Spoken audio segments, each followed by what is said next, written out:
In other news, this week marks a devastating anniversary for communities across Utah, each with a family shot and killed in domestic violence. Our team spoke with a Utah professor about why these tragedies happen. News specialist Daniela Rivera shares resources helping to prevent them.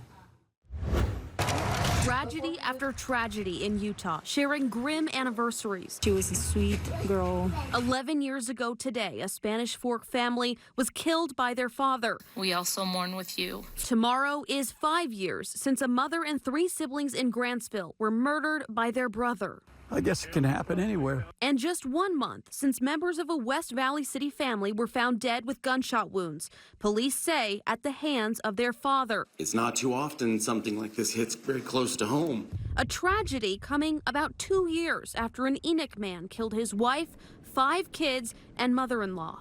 There's not a legitimate justification for this behavior at all.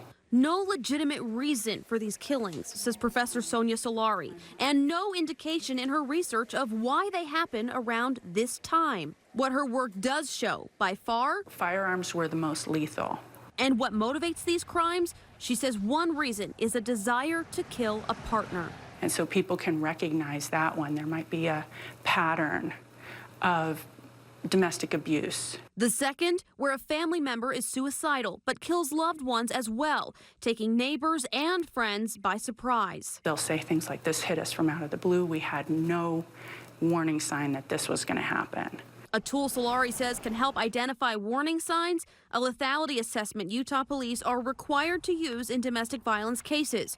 For those in danger, officers call an advocate who can help. The victims will have something close to a 70% greater chance of survivability by having a victim advocate. One step in addressing family killings and the devastation that follows. It has huge impacts on a community. If you're experiencing domestic violence, this 24-hour confidential hotline can help. And if you're having thoughts of suicide, this lifeline can connect you to a real person at any time of day. Dan and Deanie.